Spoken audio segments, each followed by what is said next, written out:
Muy bien. Buenas noches a todos. Soy el doctor Miguel Gutiérrez, director ejecutivo de la FLASO. Les doy la bienvenida a todos los participantes en nombre del doctor Néstor Garelo, presidente de la Federación Latinoamericana de Obstetricia y Ginecología, quien considera que este simposio es de suma importancia, no solamente para Honduras, quien está organizando la reunión junto con FLASOC, sino para toda Latinoamérica, y por eso la bienvenida de parte de la FLASOC. Yo quiero pasarle el micro a la doctora Wendy Cárcamo. Wendy Cárcamo es la presidenta de la Sociedad Hondureña de Ginecología y Obstetricia. Entonces, Wendy, adelante, por favor. Te encargarás de la presentación del simposio y de todo el desarrollo de la misma. Muy bien, muchas gracias. Adelante, Wendy. Muchas gracias, Miguel. Qué alegría estar esta noche aquí y poder compartir con toda Latinoamérica desde Honduras con un tema tan interesante y tan importante para la salud de nuestras mujeres a nivel de Latinoamérica, como es el avance en la implementación de los derechos sexuales y los derechos reproductivos en Latinoamérica y el Caribe. Es importante destacar que este simposio es un esfuerzo del Comité de Derechos Sexuales y Reproductivos de la Federación Latinoamericana y obviamente el subcomité a nivel local en Honduras. En nombre de la Sociedad de Ginecología y Obstetricia de Honduras les enviamos un abrazo y voy a dar paso al doctor Enrique Guevara Ríos, quien es el coordinador general del Comité de Derechos Sexuales y Reproductivos, quien se encargará de presentar a todos los profesores que el día de hoy pues nos van a discutir esta interesante temática. El doctor Enrique Guevara es médico cirujano, especialista en ginecología y obstetricia, secretario general de la Sociedad Peruana de Obstetricia y Ginecología. Además es coordinador general del Comité de Derechos Sexuales y Reproductivos, jefe del Departamento de Cuidados Críticos del Instituto Nacional Materno Perinatal de Lima, Perú. Es docente de la Facultad de Medicina de la Universidad Nacional Mayor de San Marcos y además de eso, es miembro de la Sociedad Peruana de Contracepción. Así que, Enrique, bienvenido y te dejo en el uso de la palabra. Buenas noches. Muchas gracias por la presentación, doctora Wendy Cárcamo, presidenta de la Sociedad de Obstetricia y Ginecología de Honduras. Tengan todas y todos ustedes muy buenas noches, estimados y estimadas colegas. En primer lugar, quiero agradecer a la Sociedad de Obstetricia y Ginecología el permitirnos el día de hoy, a través del Comité de Derechos Sexuales y Derechos Reproductivos de la FLASOC, que tengo el honor de coordinar, presentarnos ante ustedes para justamente desarrollar estos avances en la implementación de los derechos sexuales y derechos reproductivos en Latinoamérica y el Caribe. Esto dio origen justamente a través, tengo que reconocer, a través de la doctora Wendy Cárcamo y la doctora Ana Ligia Chinchilla, quienes nos propusieron hacer este simposio, porque creemos que hay muchas diferencias en lo que está pasando en Latinoamérica y el Caribe en cuanto a los derechos sexuales y derechos reproductivos. Recuerden ustedes que hace poco menos de un mes se llevó a cabo la segunda cumbre de anticoncepción y derechos sexuales y derechos reproductivos en la ciudad de Panamá, donde un día antes de empezar el taller, se hizo un taller de clarificación de valores donde se presentó una encuesta sobre la situación de los derechos sexuales y reproductivos en las 19 sociedades nacionales de toda Latinoamérica y el Caribe. Y la conclusión al final de esto, porque no voy a entrar en muchos detalles, es que hay unas grandes diferencias entre los países de Latinoamérica, siendo probablemente los países que están a nivel de Centroamérica y el Caribe los que están en realidad en una situación bastante delicada en cuanto a salud sexual y salud reproductiva, tanto en lo que respecta a la situación de los adolescentes, desde una alta mortalidad, desde un alta porcentaje de adolescentes que tienen un embarazo. Igualmente la situación con respecto al aborto también es muy restrictiva. Igualmente lo que está sucediendo con todo lo referente a la anticoncepción de emergencia, que también está muy restringida, y una alta tasa de violencia contra la mujer, especialmente en lo que se refiere a violencia sexual contra mujeres, más de casi 2.900 casos de violación sexual en mujeres en Honduras, es algo que nos tiene que llamar mucho a la reflexión. Entonces, por esa razón, como comité, nosotros el día de hoy estamos acá y vamos a compartir entre todos todas las experiencias y conocimientos que tenemos con respecto a los avances en los derechos sexuales y reproductivos. Justamente esa es parte de la misión y visión que tiene la FLASOC y nosotros como comité. Desde ese punto de vista, el día de hoy nos van a acompañar dos prestigiosas y un prestigioso médico, todos especialistas en ginecología y obstetricia, quienes van a disertar sobre estos diferentes temas que ya he mencionado. Entonces, sin más, yo quiero presentar el primer tema a tocar, es justamente relacionado al aborto en Latinoamérica, causales e impacto de lo que estaba pasando en la actualidad. Para ello, tengo el honor de invitar a la doctora Laura Gil de Colombia. La doctora Laura Gil es una médica ginecobstetra de la Universidad Nacional de Colombia, diplomada en investigación en salud sexual y reproductiva en países en desarrollo por la Fundación Ginebrina para la Salud y la Organización Mundial de la Salud. Actualmente ella es directora del Grupo Médico por el Derecho a Decidir Colombia y del cual es miembro fundadora. Además, ella actualmente también es asesora del Comité de Salud de la Mujer y Derechos Humanos de la Federación Colombiana de Sociedades de Obstetricia y Ginecología, es asesora del Comité de Derechos Sexuales y Derechos Reproductivos de FLASOC, y además ella es miembro del Comité de Aborto Seguro de la FIGO, Federación Internacional de Ginecobstetricia. Bienvenida y adelante, querida Laura. Tienes 20 minutos para desarrollar tu tema. Muchas gracias, Enrique. Muy agradecida por este espacio y por esta oportunidad. Y la organización de esta webinar me parece muy pertinente para los momentos que estamos viviendo en Latinoamérica. Les voy a compartir mi pantalla. Por favor, ¿me confirman que la están viendo? ¿Está bien? Sí, está muy bien. Perfecto. Ya. ¿Ahí la siguen viendo? Así es. Está muy bien. Perfecto. Bueno, muchas gracias, Enrique. Bueno, entonces, yo quiero empezar este webinar hablando de cuál ha sido el impacto de las causales de su existencia o de su inexistencia para el aborto en Latinoamérica. Y quiero empezar hablando de una cosa muy importante, y es que estoy segura que en el momento que yo dije aborto, o en el momento que vieron el flyer invitando a este webinar y vieron que íbamos a hablar de las causales del aborto, lo primero que se nos vino a la cabeza, y es natural, es si estamos de acuerdo o no con el aborto. Y la respuesta por lo general es un sí y un no. A veces hay matices, hay dices, en algunas ocasiones sí, en algunas ocasiones no, pero por lo general nos paramos en uno de los dos extremos. Pero quiero que pensemos si realmente esa es la pregunta que nos tenemos que hacer. Y quiero que para eso nos hagamos otra pregunta.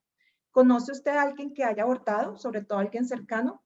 Por lo general también la respuesta es sí o no.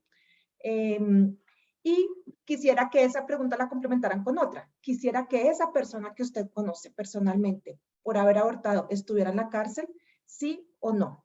Cada vez aquí es natural, este ejercicio lo he hecho en auditorios en vivo, y es natural que las personas empiecen a reflexionar y digan, no, es que independientemente de que yo estoy de acuerdo o no con el aborto, pues no creo que las personas que yo conozco que han tenido abortos puedan estar en la cárcel. Puede que haya personas que piensen que sí, y de eso se trata precisamente, tener libertad de conciencia, libertad de pensamiento y de expresión, pero veamos en realidad cuál es la pregunta que nos tenemos que hacer cuando estamos enfrentándonos a una charla o a una decisión sobre aborto. La pregunta es, ¿cómo queremos que sea el aborto? ¿Por qué?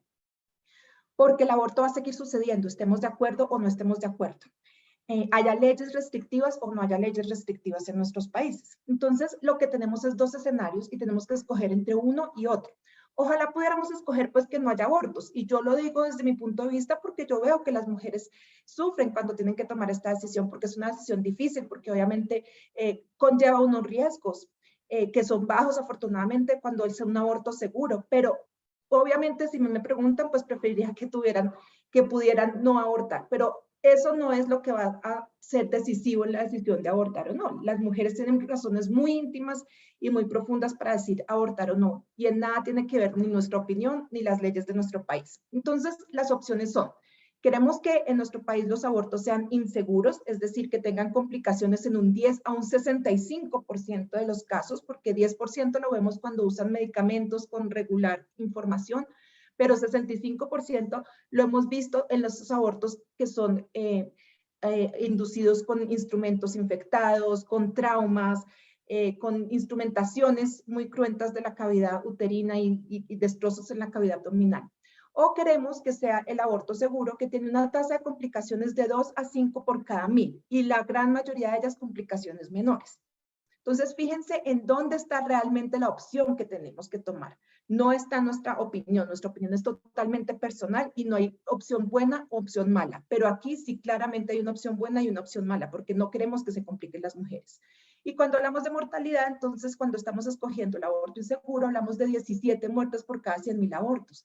Mientras que en el aborto seguro, en las series más, digamos, sombrías, se ha calculado en 1 por cada 100.000, pero existen series que calculan y estiman más o menos 1 por cada 1 millón de abortos. Entonces, recordemos esto y escuchemos esta charla con esa visión de que aquí la pregunta no es si hay que abortar o no hay que abortar, si queremos aborto o no aborto, no. Lo que queremos es que las mujeres no se compliquen y no se mueran por aborto, y eso estoy segura que lo queremos todos.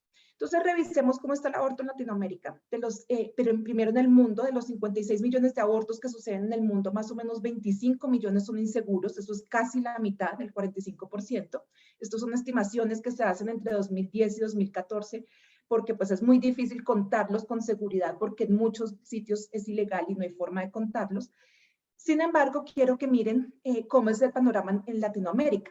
6.5 millones de estos 56 millones suceden en Latinoamérica, pero con la gran diferencia de que aquí la mayoría son inseguros, entonces pasamos de un 46% a un 76%, y esto es vergonzoso.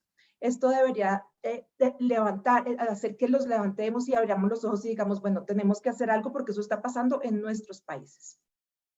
Y fíjense otro dato más. La tasa de aborto, o sea, la tasa total de abortos que suceden, ha ido disminuyendo en los países desarrollados. Ustedes los ven acá representados por las rayitas anaranjadas. Y la gran mayoría de esos países tienen legislaciones liberales frente al aborto, mientras que en los países en desarrollo la tasa de aborto ha seguido igualitica en esos últimos años desestimado. Y otra cosa muy importante, cuando nuevamente la pregunta es, ¿queremos que haya abortos o queremos que no haya abortos? No, pues por mí que hubiera menos, que solo hubiera los absolutamente necesarios o que no hubiera que recurrir nunca al aborto, pero claramente poner leyes restrictivas no es la respuesta. Si nosotros queremos menos abortos, no vamos a ver ninguna diferencia así nuestras leyes sean totalmente restrictivas. Aquí vemos cómo las tasas de aborto en los países que tienen, por ejemplo, solo la causal de riesgo para la vida de la mujer, tienen unas tasas de aborto en promedio de 37 por cada 1000 mujeres en edad fértil. Y en los países en donde es a solicitud, es decir, lo pueden pedir por voluntad propia, es de 34 por cada 1000 mujeres, es incluso un poquito más bajita. Entonces, y esto se repite en múltiples mediciones y estudios, es decir, las restricciones para acceder al aborto, las restricciones legales no hacen que sea menos frecuente, solo hacen que sea inseguro. Entonces, ya con este contexto, quiero que pensemos qué está pasando en Latinoamérica, porque hablaba Enrique de que tenemos unas brechas gigantes. Y para mí esas brechas gigantes, por eso quería hacer esta reflexión primero, se dan precisamente porque en algunos países se ha dado el salto de pensar, ¿estamos de acuerdo o no con el aborto? A cómo queremos que sea la cara del aborto. Y esto hace una gran diferencia en las leyes, en el acceso al aborto legal, en el acceso a los servicios de aborto, en fin. Y quiero que hagamos como un recorrido de qué consecuencias tienen esas legislaciones o estas decisiones que toman los países ya para la parte práctica, para lo que nosotros hacemos en el día a día. Entonces, recordemos que existe todo un espectro y quiero que recuerden esta columnita que puse aquí al lado como un semáforo. Tenemos en Latinoamérica muy disímiles legislaciones, desde totalmente prohibido, en especial en Centroamérica, y aquí tenemos a Honduras, en Nicaragua, El Salvador, Haití, República Dominicana. Tenemos países que tienen causales bastante restrictivas, como la causal vida. Tenemos países que tienen causales un poquito más amplias, como la causal salud, violación, malformación. Entonces aquí encontramos otros países que seguro tenemos muchos colegas acá presentes, y tenemos países que tienen sistemas de plazos. como Argentina, Uruguay, Colombia. Y en ninguno de los países nuestros en Latinoamérica existe la decriminalización. Decriminalización es que ya el aborto no figura en el Código Penal, sino que figura como una atención en salud. Esa situación solo la tiene Canadá en América y, bueno, el estado de Nueva York en Estados Unidos. Entonces, quiero compartirles así muy someramente unos resultados de una encuesta que se realizó en cabeza del Comité de Derechos Sexuales y Reproductivos del Dr. Guevara, y se hizo a miembros de las sociedades miembros de FLASOC. Y pudimos tener varios resultados, pero miren cómo llama la atención esa brecha tan grande que tenemos. Tenemos países que tienen una mortalidad materna de hasta 125 por 1.000 nacidos vivos, por 100.000 nacidos vivos, perdón, ahí hay un error. Y tenemos países que tienen tasas de mortalidad materna tan bajitas como 21 por cada 100.000 nacidos vivos. Tenemos países con tasas de aborto calculadas tan altas como 120 por cada 1.000 mujeres en edad fértil y tan bajitas como 6 por cada 1.000 mujeres. Y tenemos mortalidad materna por aborto representando el 13% de las muertes maternas todavía en algunos países. Ese era el escenario aquí en Colombia en los años 70, por ejemplo. Y tenemos países en los que el aborto casi no contribuye a las muertes maternas, 1.5. Y claro, esto hay que mirarlo con mucho cuidado porque puede haber un subregistro importante. Pero esto es solo para que ustedes vean las grandes brechas que tenemos en nuestros países y que hagamos la reflexión si realmente las mujeres latinoamericanas tienen diferentes derechos por estar en diferentes países, o si se merecen un escenario malo, como el que vemos aquí, o un escenario en el que se pueda garantizar mejor su salud y su vida. Entonces, nuevamente quisiera como compartirles un poquito a nivel práctico qué pasa, cuál es el resultado cuando tenemos esas causales o esas restricciones absolutas o parciales. Entonces, veamos el caso de República Dominicana. En República Dominicana hay una prohibición total del aborto, al igual que en los países que ya mencioné de Centroamérica. Y todos recordamos el caso de Esperancita, que en realidad se llamaba Rosaura Almonte, que era una niña de 15 años, que le fue diagnosticada una leucemia al mismo tiempo que un embarazo de 6 semanas, y por el miedo a inducir un aborto con la quimioterapia, pues fueron retrasando el inicio de la quimioterapia, a pesar de que ella y su madre expresaron en muchas ocasiones que ellas preferían que se interrumpiera el embarazo, ni siquiera pedir un aborto, sino que decían no pasa nada si la quimioterapia induce un aborto, pero queremos que la niña viva, queremos que ella se salve de esa leucemia. Realmente la quimioterapia se demoró mucho en iniciarse por este temor por la criminalización que había del aborto, y ella finalmente se muere desangrada por aborto espontáneo a las 16 semanas. Y estas cosas son cosas que nunca quisiéramos que pasaran. O sea, estoy segura de que independientemente de la posición que tengamos frente al aborto, estas son tragedias que no queremos que pasen en ningún lugar del mundo. Y eso es en sitios donde está totalmente penalizado, pero no quiere decir que donde esté parcialmente despenalizado las cosas estén resueltas, porque la ley no es el único factor que influye para el acceso al aborto, también influye qué tan implementados están los servicios de aborto, qué tanto los estamos prestando. Entonces, este caso también es un caso muy conocido en Paraguay, una niña de 10 años embarazada de su padrastro, su madre ya había denunciado el abuso, pero solo se dieron cuenta del embarazo cuando tenía 20 semanas la niña. A esta niña se le negó el aborto a pesar de que en Paraguay existe el aborto por riesgo para la vida de la mujer. Y pues digamos que la razón para negar el aborto fue que ella nunca tuvo en riesgo su vida, que muchas niñas, incluso menores que ella habían dado a luz y que no pasaba nada y que habían evolucionado bien. Esta niña fue obligada a llevar su embarazo a término y a tener el hijo, y pues realmente su vida sí estuvo en riesgo. Todos sabemos que la mortalidad materna en niñas menores de 14 años es 5 veces mayor que en mujeres mayores de 14 años. Entonces, claro que se había un riesgo y que todo depende de cómo nosotros interpretemos la ley y de qué tanto implementar causales existen. Estas causales por lo general causan esos temores y esas interpretaciones restrictivas que no nos permiten beneficiar precisamente a las personas para quienes están hechas esas leyes, como esta niña. Y este caso se repite, pasó hace muy poquito en Panamá y estoy segura que ustedes también tienen muchos casos en mente parecidos. Y digamos que avanzando en este espectro, pensemos en Uruguay. En Uruguay había causales con muy poca implementación, una tasa de mortalidad materna por aborto importante, era la primera causa de mortalidad materna. Y esto me parece muy interesante compartirlo, porque esto fue una iniciativa que surgió del gremio de la ginecología.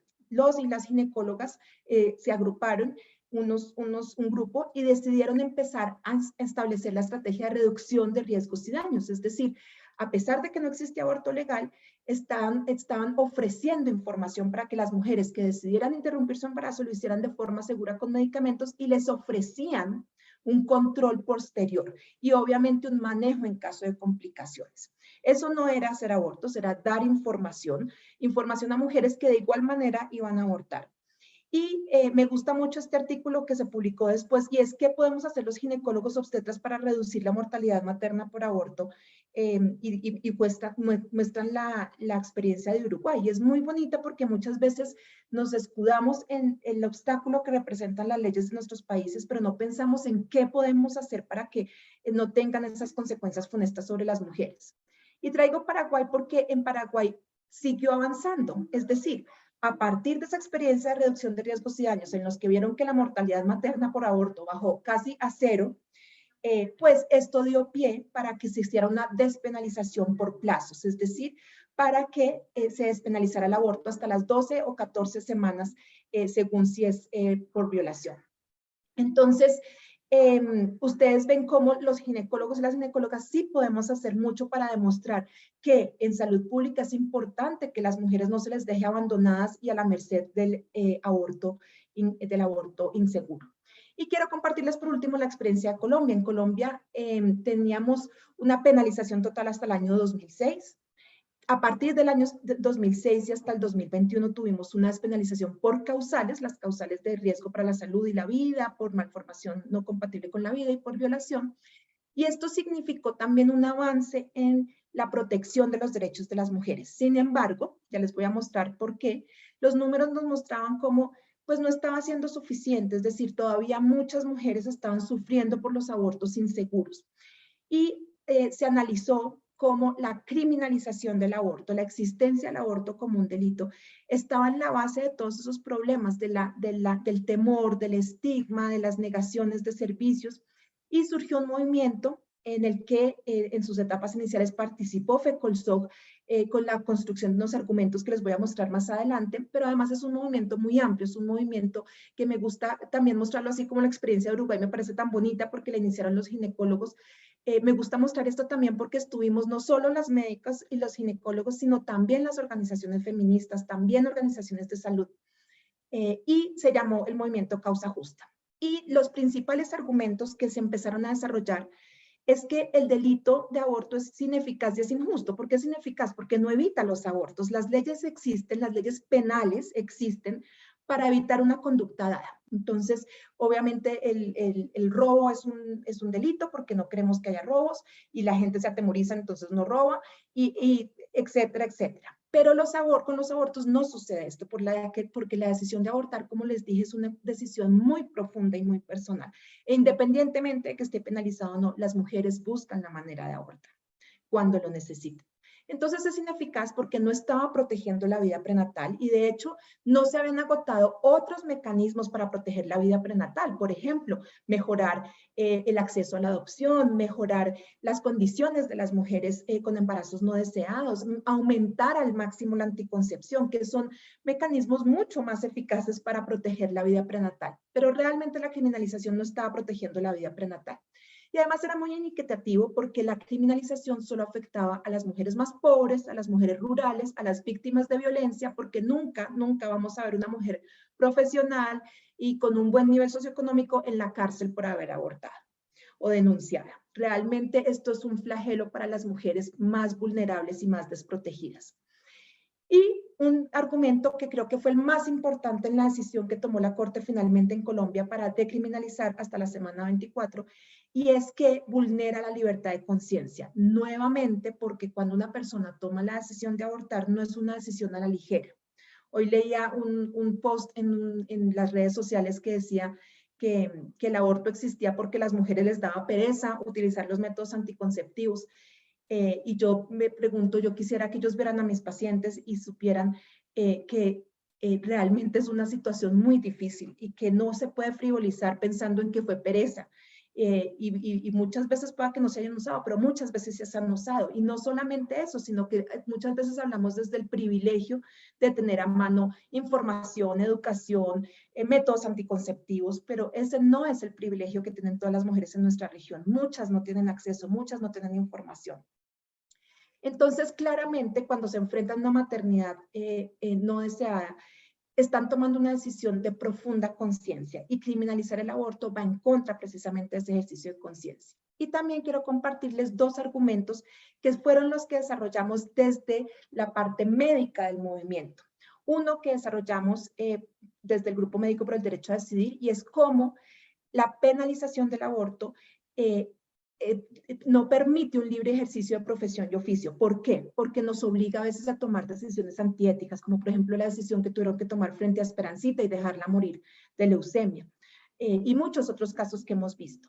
Y además, lo desarrollamos con FECOLSOG, con la Federación Colombiana de Obstetricia y Ginecología, es cómo la criminalización del aborto estaba dejando que no se percibiera el efecto positivo del acceso al aborto seguro en nuestro país. Y para eso hicimos un ejercicio. Calculamos cuál había sido el efecto de las 60.000 interrupciones voluntarias del embarazo que ha prestado en estos años de despenalización parcial una sola institución de salud que se dedica a los derechos sexuales y reproductivos, y que las prestaba bajo las causales legales, principalmente la causal salud. El efecto de estas 60.000 atenciones fue que se evitaron 7 muertes maternas, se evitó la pérdida de 437 años de vida saludable, y se evitó la pérdida de una cantidad de dinero que se podía y se pudo utilizar para prevención, por ejemplo. Pero es que además esas 60.000 atenciones no venían solas. Como se trata de aborto legal y de aborto seguro, vienen acompañadas de una atención integral. Y esto es una de las ventajas de tener el acceso al aborto legal, que va regulado, es decir, va acompañado de acceso a la anticoncepción, de asesoría, de acompañamiento. Y eso quiere decir que estos 60.000 atenciones resultaron en un alto inicio anticonceptivo, sobre todo de larga duración, porque tenían una muy buena asesoría anticonceptiva. Entonces no fueron 7 muertes maternas las que se evitaron, sino 16 muertes maternas. Y más importante aún, vuelvo a la pregunta, ¿qué queremos? ¿Que haya menos abortos? Bueno, aquí hay una buena estrategia para tener menos abortos. Se evitaron 27.000 nuevos embarazos no deseados, en comparación a si estas 60.000 mujeres hubieran acudido al aborto inseguro, porque con mucha seguridad no hubieran recibido asesoría anticonceptiva. Y de esos 27.000 embarazos no deseados que se evitaron 10.000 abortos, porque más o menos sabemos que 1/3 de los embarazos no deseados terminan en aborto, independientemente de las leyes que existen en nuestros países. Imagínense que hasta se evitaron muertes infantiles con estas intervenciones. Entonces, realmente, independientemente de la posición que queramos, claramente sí queremos que se eviten todos estos resultados en salud. Y después imagínense, y este fue yo creo que uno de los principales argumentos en salud pública, si todas las mujeres durante todos esos años en Colombia hubieran tenido acceso, donde se calcula que tenemos más o menos 400.000 abortos anuales inducidos, pues hubieran sido muchos abortos, digamos que en números absolutos hubieran sido 400.000 anuales, hubieran prevenido 48 muertes anuales, pero es que son 12 años, hubieran sido 4 millones de abortos, que a todos nos puede parecer exagerado, nos puede parecer una cosa fuera de sí, pero es que esos 4 abortos sí sucedieron, es decir, no nos los estamos imaginando, sí sucedieron, solo que en la clandestinidad. Y si hubieran sido abortos seguros, hoy en día estarían vivas más de 500 mujeres, casi 600 mujeres que murieron a causa del aborto inseguro. Y se hubiera evitado la pérdida de muchísimos años de vida saludable y de muchísimo dinero que hubiéramos podido utilizar en salud para evitar esos embarazos no deseados. Entonces, ya para ir redondeando, recordemos qué recomendaciones internacionales tenemos basadas en toda esta evidencia. Primero, la OMS en su nueva guía del año 2022 sobre cuidado del aborto desrecomienda la criminalización, es decir, recomienda que se decriminalice el aborto y se regule como un servicio de salud, no como un crimen, porque esto tiene unos resultados muy negativos en salud para las mujeres y para la sociedad. De hecho, ni siquiera recomienda las causales ni los límites de edad gestacional. Es decir, todo esto se puede manejar, pero desde la regulación en salud, no desde la justicia penal. Igualmente, desde FIGO tenemos nuestro documento de posición que llama a la decriminalización total del aborto para abogar por un aborto seguro en vez de favorecer el aborto inseguro cuando lo criminalizamos. Todo esto tienen acceso en nuestra página de FIGO. Y quiero cerrar con decirles, ustedes todos seguramente nos acompañan de muchos países, habrá unos que vengan de países en donde hay penalización total y otros donde haya decriminalización, y algunos estarán pensando, no, pero aquí yo no puedo hacer nada porque mi gobierno o mis leyes son totalmente restrictivas, y habrá otros que me digan, no, pero aquí ya se despenalizó hasta la semana X, entonces ya no tenemos nada que hacer, pero sí siempre hay algo que hacer. Si en su país hay una penalización total, todavía existe el derecho a la confidencialidad y el secreto médico. Trabaje porque no se denuncia a las mujeres en situación de aborto, porque es que si las denunciamos, las mujeres que en el futuro les pase lo mismo, no nos van a consultar, van a preferir morirse desangradas en la casa, porque van a desconfiar del sistema de salud. Entonces, luchemos contra esa ruptura del secreto médico. Si en su país hay causales pero no se aplican mucho, todavía existe el derecho a la información. Luchen por una estrategia de reducción de riesgos y daños. Es decir, la información no es un delito y se le puede dar a las mujeres y puede salvar vidas. Si en su país ya hay las causales y se implementan bien, recuerden que el derecho a la vida y a la salud y a la igualdad es integral, que hay que defenderlo y que tenemos que interpretar de manera amplia las causales. Es decir, no nos puede pasar lo que pasó en Paraguay, que decimos que una niña de 10 años no está en riesgo de morirse con un embarazo. Y por último, si ustedes ya están en un país en el que, por ejemplo, ya está despenalizado por plazos, recuerden que también hay un derecho a la libertad de conciencia. Y por eso tenemos que luchar como profesionales y como sociedades por un ejercicio responsable de la objeción de conciencia. Y tenemos que trabajar por la despenalización social del aborto. Es decir, tenemos que desestigmatizarlo para que no signifique un sufrimiento para las mujeres. Con esto termino y les agradezco mucho y espero que haya muchas preguntas al final. Muchas gracias, doctora Laura Gil, por su excelente presentación.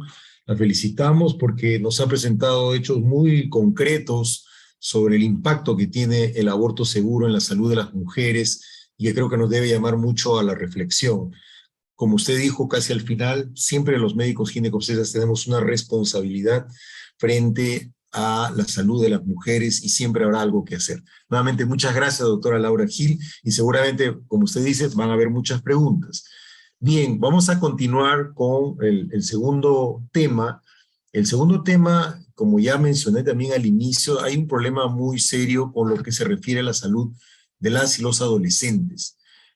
Las tasas de embarazo siguen siendo muy altas, las complicaciones por mortalidad materna siguen siendo muy altas, y no parece haber muchos cambios, aún todavía con algunas normas y leyes muy restrictivas que hacen que esto sea cada vez más difícil.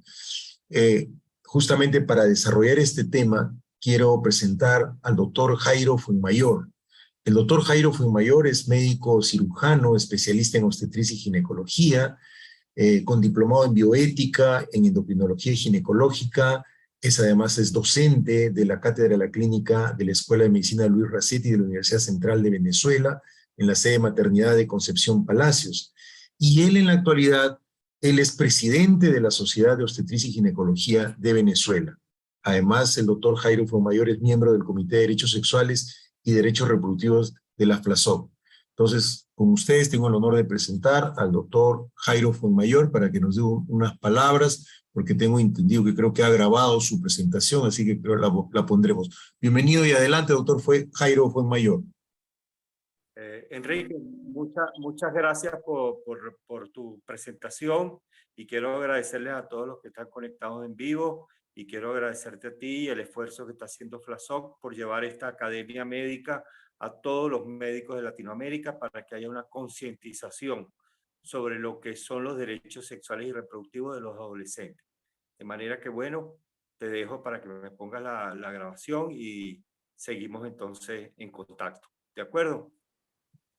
Muchas gracias, doctor Jairo. Entonces, ¿se ve la presentación? ¿Se está viendo? Sí, se ve. Sí. Ok, entonces ahí esta grabación ha sido realizada por el doctor Jairo Fuenmayor como una manera de evitar algunos tropiezos que puede haber con la tecnología. Así que ahí va la presentación del doctor. Esta jornada educativa a la Sociedad de Ginecología y Obstetricia de Honduras, en nombre de su presidenta, la doctora Wendy Cárcamo. Asimismo, quiero agradecerle al doctor Enrique Guevara, nuestro coordinador general del Comité de Derechos Sexuales y Reproductivos por parte del FLASOC, y al asesor del FLASOC, al Comité de Derechos Sexuales y Reproductivos, el doctor Álvaro Ramusque. Vamos entonces a hablar hoy sobre la atención en salud sexual y reproductiva en las adolescentes.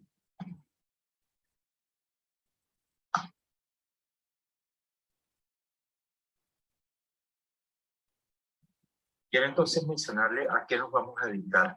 Vamos a hablar en una primera instancia de qué es un adolescente. ¿Cuáles son las recomendaciones de las agencias internacionales de salud sexual y reproductiva? Algo de bioética para los adolescentes. Vamos a hablar de anticoncepción. Vamos a mencionar el embarazo. Y vamos a hablar sobre la toma de decisiones y cómo resolver con el menor riesgo posible. Fíjense bien, la adolescencia se define según la Organización Panamericana de la Salud, la Organización Mundial de la Salud, como la fase de la vida que va desde la niñez a la edad adulta, es decir, desde los 10 a los 19 años. Representa una etapa muy singular del desarrollo humano y un momento importante para sentar las bases de una buena salud, es decir, para que éste lleve una vida saludable como adulto. La adolescencia constituye una etapa joven en la que se abandona el comportamiento y actitudes infantiles de niños para encaminarse a formar la identidad de un individuo joven y posteriormente la vida adulta. La adolescencia se clasifica en tres etapas: la etapa temprana, que es entre 10 a 13 años, la etapa media, que es de 14 a 17, y la etapa tardía, que es de 18 a 21 años. Son, pues, según la UNICEF, los adolescentes, las personas que tienen entre 10 y 19 años, desde el punto de vista biológico. La adolescencia coincide aproximadamente con la pubertad, etapa en que los seres humanos experimentan importantes cambios fisiológicos, sobre todo a nivel hormonal y de desarrollo, y principalmente a nivel sexual y cognitivo. Latinoamérica está en una deuda muy grande con las metas del milenio. No logramos en casi ninguno de los países de Latinoamérica lograr los objetivos propuestos. Sin embargo, los objetivos de desarrollo sostenible, que son para llevarlos al 2030, con 17, y quizás los más importantes y los que están relacionados más con salud sexual y reproductiva en los adolescentes, es primero el fin de la pobreza, después una educación de calidad, en la cual haya insistir en la educación sexual y reproductiva para la población, que haya igualdad de género, que haya un trabajo decente para que haya un crecimiento económico, una mejor vida de los ciudadanos, que haya reducción de la desigualdad en todos los estilos, tanto económico como educativo, y por último, que haya una alianza fuerte, sólida entre los individuos, las comunidades, los gobiernos y las instituciones no gubernamentales, para de esta manera lograr los objetivos planificados. En ese mismo orden de ideas, los Estados miembros de la OPS adoptaron un plan para la salud de la mujer, el niño, la niña y el adolescente de 2018 a 2030. El plan de acción se basa en 4 líneas estratégicas. La primera de ellas, reducir las inequidades. Sí, reducir las inequidades en materia de salud que afectan a mujeres, niños, niñas y adolescentes. Promover la salud y el bienestar universales, efectivos y equitativos para todas las mujeres, los niños, niñas y adolescentes y sus familias, escuelas y comunidades a lo largo del curso de su vida. Y promover de la salud y el bienestar es mucho relacionado con la educación a nivel de las escuelas, educación a nivel comunitario y formación a nivel familiar en información sobre salud sexual y reproductiva. Después de eso, que haya acceso equitativo a los servicios de salud, es decir, que estos sean integrales, integrados y de buena calidad, para que se centren en las personas, en las familias y en las comunidades.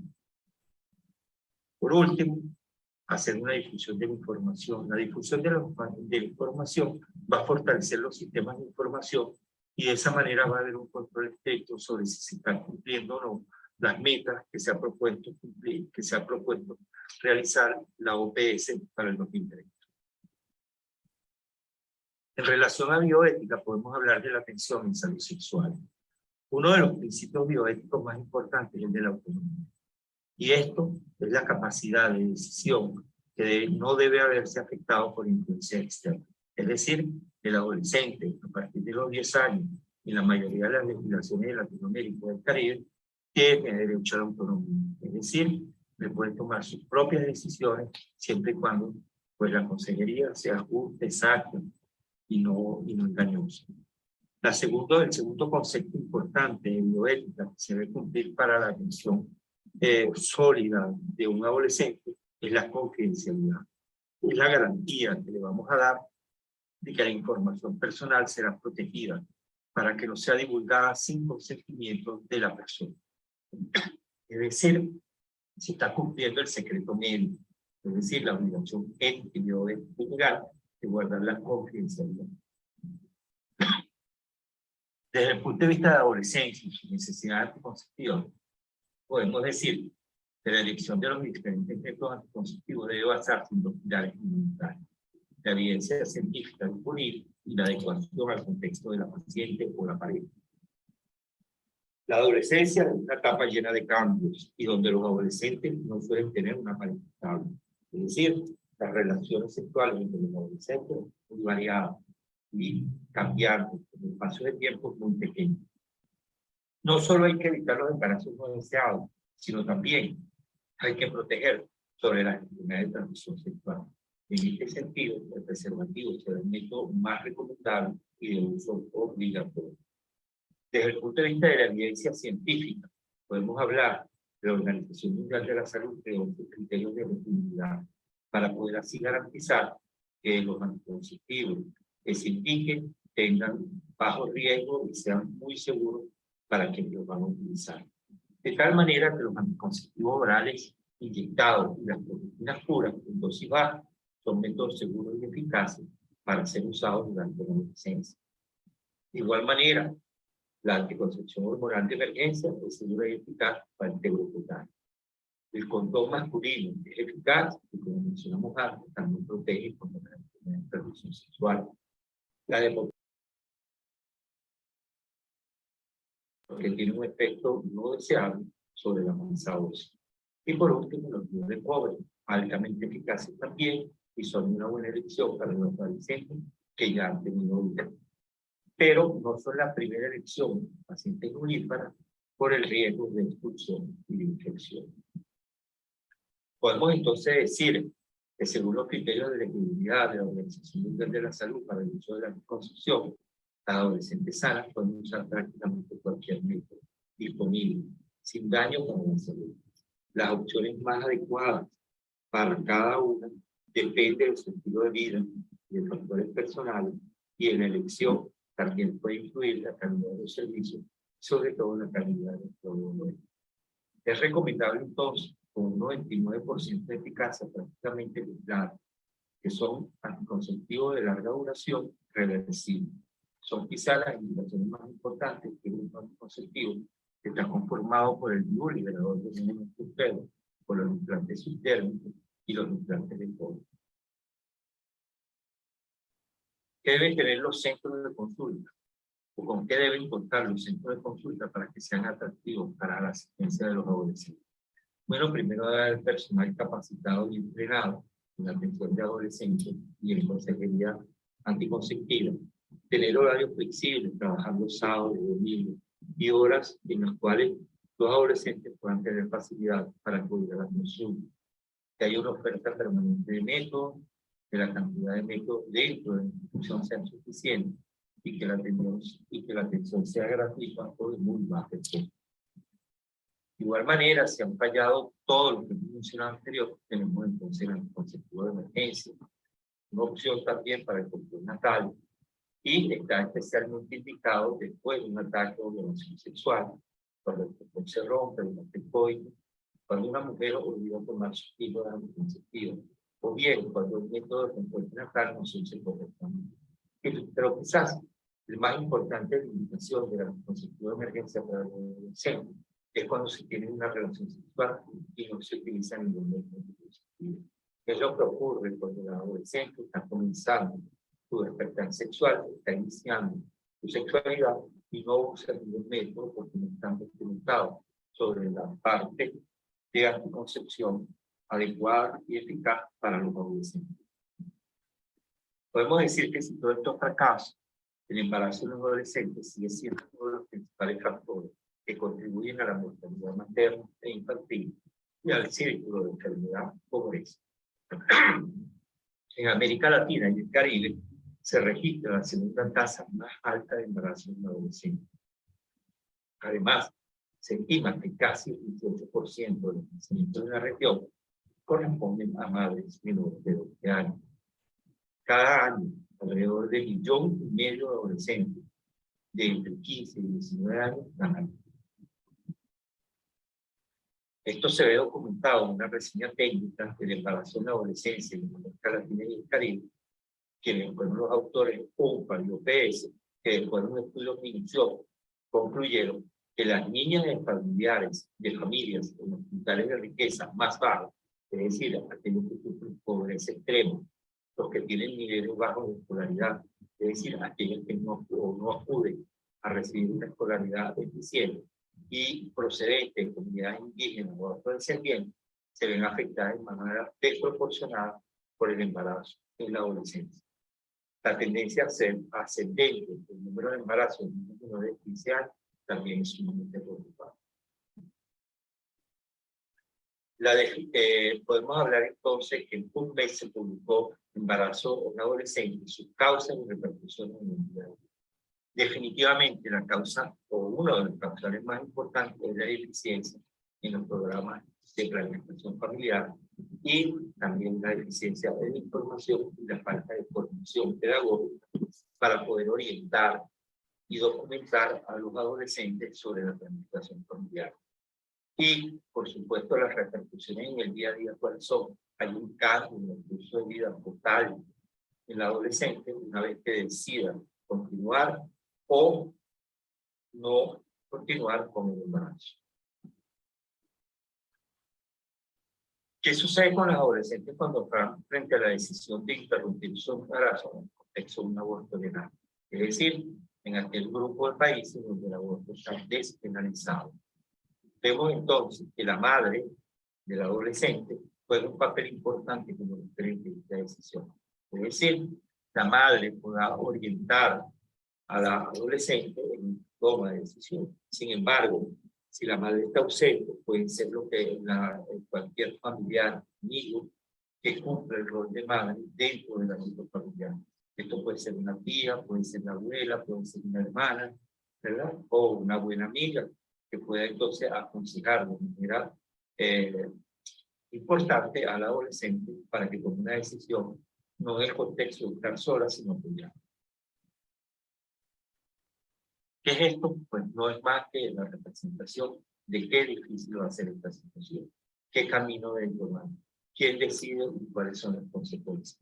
Pues son múltiples factores que van a influir, sobre todo las relaciones sociales, las relaciones con la iglesia o católica o religiosa, y las relaciones familiares, y es multifactorial todo lo que va a hacer, cuál va a ser el camino que va a determinar o que va a tomar la adolescente embarazada. Vemos entonces que aquellas adolescentes que deciden continuar con su embarazo no están en cerca de riesgo, y los riesgos asociados al embarazo en madres adolescentes, los más importantes son la hipertensión inducida por el embarazo, la anemia por malnutrición calórico-proteica, el peso bajo en la sed y, por supuesto, el factor proteico. Se ha determinado ya que la mayor mortalidad materna y el incremento estimado de 2 a 3 de la mortalidad infantil cuando se compara con los grupos de edad de madres entre 20 y 29 años. Es decir, hay más riesgo de muerte materna como neonatal en el grupo de 12 y 20 años de edad. Desde el punto de vista del marco legal, sabemos que los derechos reproductivos comprenden ciertos derechos humanos ya reconocidos en leyes, documentos nacionales e internacionales, y se basan en el reconocimiento del derecho básico de todas las parejas e individuos, que sería a decidir libre y responsablemente la cantidad de hijos o hijas que desean tener, y el espaciamiento de los mismos embarazos. La otra cosa que es importante que ellos tienen que tener claro que la planificación familiar y tener información y los medios para hacerlo es la forma de tener el derecho a alcanzar un mejor estándar de salud sexual y reproductiva. En este mismo marco legal, vemos que la diversidad de criterios de ley individualizan la situación en cada país. Como vemos, en América Latina y en el Caribe, tenemos diferentes patrones o diferentes leyes que regulan la participación de la interrupción del embarazo. En algunos sitios está penalizado, en otros despenalizado, varía de acuerdo al sitio donde se quiera. ¿Cuáles son desde el punto de vista del marco legal los principios de derechos humanos que guían los servicios de planificación familiar? Primero, tenemos que los servicios de planificación familiar deben ser ejemplos en la discriminación. Tanto discriminación de raza, edad, sexo o tendencia sexual no debe ser permitido en la de planificación familiar. Que haya disponibilidad, es decir, que haya diferentes consultorios cercanos al área donde se movilizan los diferentes adolescentes. Que sea accesible, es decir, que tenga una forma fácil de llegar y fácil de regresar a su hogar. Que haya aceptación, que una vez que consulten, después sean aceptados, sean tratados con calidad, que las tomas de decisiones sean fundamentadas bajo una consejería, pero bajo el principio de la autonomía, que haya intimidad y confidencialidad en lo expresado por el adolescente durante la consulta, por supuesto, y que haya una rendición de cuentas, es decir, la forma de controlar que estos servicios de planificación familiar están trabajando de manera adecuada. No muy lejos de eso, el FIGO hizo una declaración de un consenso para aquellas más o menos en la década del 2005, en los años 2005, cuando decidieron entonces hablar sobre la evacuación uterina como aquel proceso que se recomienda usar la aspiración al vacío o los medicamentos. Y prescriben el uso del curetaje. La aspiración al vacío y el aborto con el uso de medicamentos son también las técnicas recomendadas para el manejo del aborto incompleto, el aborto medio, el aborto retenido y la inducción del aborto. La aspiración al vacío. En una revisión de Cochrane, el tratamiento quirúrgico para el aborto incompleto, mostró que la aspiración al vacío es tan eficaz como el de grado piloto. Tiene la ventaja de que ha reducido la pérdida de sangre, el dolor y el tiempo del procedimiento. Además, los costos, la paciente puede regresar el mismo día a su casa 2 o 3 horas después de su procedimiento y este puede ser realizado bajo anestesia local. No necesariamente necesita una anestesia conductiva general para la realización de este procedimiento. Los ensayos aleatorios de aborto inducido también han mostrado una reducción de la duración del procedimiento con la aspiración del vacío. Cuando nos vemos a los medicamentos, vemos que el instructor es el más utilizado. Es tan efectivo como la aspiración al vacío en el manejo del aborto incompleto. Las tasas de aborto incompleto en las mujeres que usan el soportor en comparación con la aspiración para la inducción de aborto o para el tratamiento tienen resultados muy similares. Es decir, el mesoprostol también puede ser usado con cierto margen de seguridad en los adolescentes. Bueno, sin más, quiero agradecerles a todos por su participación, por estar con nosotros acompañando, y estoy a la orden para el segmento de preguntas y respuestas, para de esta manera poder entonces aclarar las dudas que puedan presentarse. Muchas gracias, doctor Jairo Fuenmayor, presidente de la Sociedad de Obstetricia y Ginecología de Venezuela, por su excelente presentación. Creo que ha cubierto en el breve tiempo que tiene todos los diferentes aspectos que transversalizan la atención de los adolescentes, la importancia que tienen nuevamente los médicos ginecobstetras justamente en la atención de estas adolescentes. Nuevamente, muchas gracias, doctor Jairo, y lo invitamos para posteriormente a las preguntas. Estoy con ustedes aquí, gracias a ti. Okay. Gracias, Jairo. Bien, vamos a continuar con nuestro simposio y en la última presentación, como ya se había mencionado anteriormente, hay graves problemas con lo que es la violencia de género y dentro de ellos la violencia sexual, especialmente la que es referida a la violencia contra las mujeres. ¿Cuál es el manejo médico de la violencia sexual? Va a dar respuesta a esa pregunta la doctora Diana Mabel Galimberti. La doctora Diana Mabel Galimberti, ella es médica especialista en ginecología, obstetricia y tocoginecología, es doctora en medicina por la Universidad de Buenos Aires y diplomada en salud pública también de la Universidad de Buenos Aires. Profesora regular adjunta en la orientación obstétrica del Departamento de Tocoginecología de la Facultad de Medicina de la Universidad de Buenos Aires. Ella es fellow del Colegio Americano de Obstetricia y Ginecología, miembro de la Comisión Nacional Coordinadora de Acciones para la Elaboración de Sanciones de Violencia de Género. Actualmente es presidenta del Centro Latinoamericano de Salud y Mujer, CELSAM, miembro del grupo de World Contraception Day, autora de múltiples trabajos científicos de publicación nacional e internacional. Además, ella es asesora del Comité Latinoamericano de Derechos Sexuales y Derechos Reproductivos de la FLASOG, y además es miembro del Working Group of Gender Violence de la FIGO, Federación Internacional de Ginecología y Obstetricia. Buenas noches y bienvenida, doctora Diana. Adelante con su presentación. Es un honor presentarla. Adelante, por favor, doctora.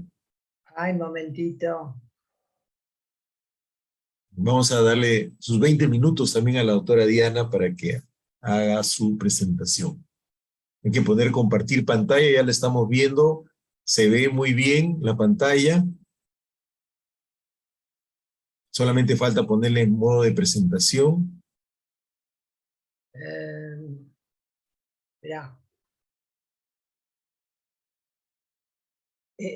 ¿Se puede ver? Sí, se ve muy bien. Abajo nada más hay que ponerle en modo de presentación el PowerPoint. Espera un poquitito. No veo dónde se pone. En su misma computadora, cuando está usando el PowerPoint, ahí abajito está modo de presentación.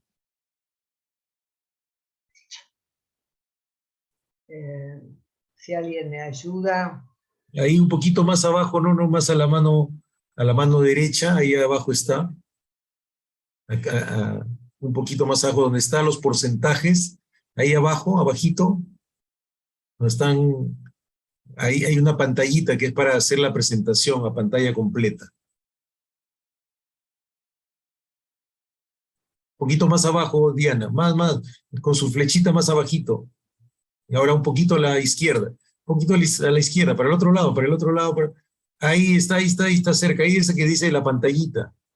Ahí tiene 3 figuritas, una que está en una pantallita, ahí tiene que darle clic. Ahí ese, exactamente. Ah, ¿listo? Sí, pero dele ahí clic, dele ahí. Le estoy dando clic, pero... O doble clic en todo caso. Pero ¿se ve ya la presentación? Sí, se ve la presentación.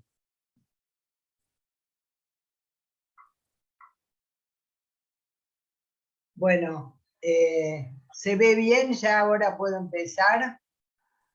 Sí, Diana, si ya no podemos ponerle en modo de presentación, no hay problema. Avance, por favor.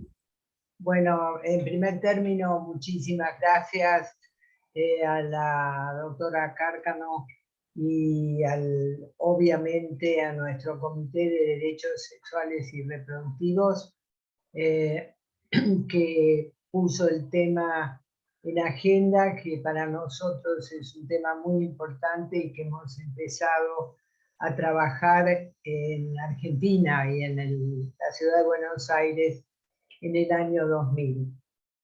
Tuve la suerte de ser invitada a Nápoles a la primera conferencia de FIGO en el manejo de la violencia en general y la violencia de género, y ahí la suerte además de conocer al doctor Aníbal Faúndez, quien me invita a conocer en Brasil el programa de atención a víctimas de violencia sexual. Yo en Buenos Aires en el año 92 ya habíamos empezado a trabajar en el tema de violencia de género, con lo cual cuando vuelvo a Buenos Aires, en mi hospital, que es un hospital que cumplió 200 años, propuse al grupo mío de trabajo empezar a trabajar en un protocolo para atención de violencia sexual. En ese momento decidimos con el grupo que teníamos que plantear fundamentalmente cómo íbamos a trabajar. Y lo primero que nos preguntamos es, ¿quién debía atender a las víctimas? Y el planteo fue, primero, ¿quién las iban a atender? ¿Y qué necesidades tenía una mujer violada desde el punto de vista médico, psicológico, social y legal? Y claramente teníamos dos guías o dos ítems. Necesidad de una asistencia inmediata de la víctima y necesidad de la atención de efectos tardíos. Esto fue fundamental porque en ese momento a nivel gubernamental, a nivel nacional, nace el programa de las víctimas contra las violencias que coordinó y coordina la doctora Eva Giberti, conocida internacionalmente. Y ahí se nos plantea qué vamos a hacer y cómo van a ser atendidas desde lo médico, que es lo que me compete ahora. Y la primera opción fue la atención de las lesiones, pero la recepción de las mujeres y por dónde entraban era muy importante, ya que en ese momento se arma a nivel de la ciudad de Buenos Aires un mecanismo donde toda mujer que llegara a una comisaría o a un juzgado o a un centro de salud, en 20 minutos la gente del programa, que era una trabajadora social y una psicóloga, tenía la obligación de traerlo a nuestro hospital, que era el hospital de referencia. Y ahí se planteaba la atención de las lesiones, prevención de infecciones sexualmente transmitibles y el evitar el embarazo no deseado. Pero fíjense que estoy hablando de que comenzamos en el año 2000 y fue un modelo que se siguió replicando en otras provincias, donde siempre lo pensé que no tenía que ser solamente puesto como lugar de referencia los hospitales, sino que tenían que estar incorporados los centros de salud y las salitas más alejadas de los centros más importantes asistenciales, porque nuestro país, con la diversidad que tiene, las mujeres pueden llegar a un centro de salud y ahí debe estar el personal para atenderlos capacitado, para hacerle la primera parte de la atención y sobre todo la parte de prevención. Y ahí pusimos que tiene que ser personal de salud entrenado. Fue una lucha importante porque en otros momentos querían exclusivamente dirigirlo a que sean los tocoginecólogos. Y en el tema de violencia uno tiene que trabajar con el equipo de salud en forma integrada. O los médicos especialistas, los generalistas, enfermeros, técnicas de salud. Ya que inicialmente la prevención de embarazo y la anticoncepción de emergencia se puede dar por personal entrenado sin ningún problema y sin ninguna complicación. ¿Y a dónde llegaba? O a los centros de salud, o a los hospitales, o a instituciones intermedias que nosotros tenemos.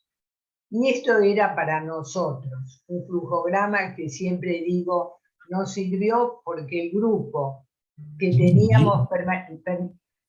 Diana, discúlpame, estás pasando tus diapositivas, porque no está en la misma diapositiva. No entiendo. Y si estás pasando las diapositivas. Sí, las estoy pasando, ¿no las ves? Está en la misma diapositiva desde el principio, la que tiene atención a víctimas de agresión sexual en el hospital público. Pero perdón, no sé qué pasa.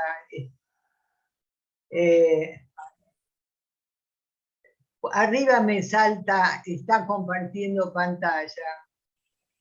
Sí, está bien, pero tienes que darle avance a tus diapositivas. Perdón, le estoy dando avance, yo las veo que van pasando. Ya, entonces, ¿sabes qué? Yo lo que te recomendaría es que vuelvas a dejar de compartir la flechita que está ahora en rojo, me parece, dejar de compartir y vuelvas a compartir pantalla, porque no Bueno, está avanzando. dejo de compartir y... Ya, entra a compartir pantalla, por favor. Y ahí me sale abajo, dice compartir, y Ya. vuelvo a Ahora sí, esto. ahora está perfecto, ahora está muy bien. Avanza la diapositiva, por favor. Ahí avanza. No. Ahí está avanzando, ahí está avanzando. Ahora sí, sigue, por favor, Diana. Bueno,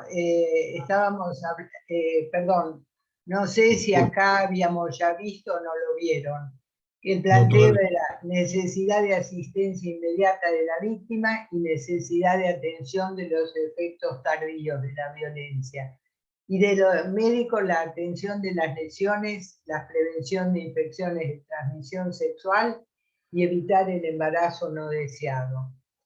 El planteo era qué personal iba a atender estas víctimas. Y planteamos, debido a la diversidad que hay en nuestro país y que nuestro proyecto y programa fue un ejemplo para otras provincias, que debía ser tomado por el personal de salud entrenado, todos, o médicos, especialistas, generalistas, enfermeras, técnicos, ya que el eje de dar prevención del embarazo, que es la anticoncepción de emergencia, puede ser entregada absolutamente por personal entrenado sin ningún problema. ¿Y a dónde llegaban? A los centros de salud, a hospitales o a lugares intermedios que nosotros tenemos en nuestro subsistema de salud.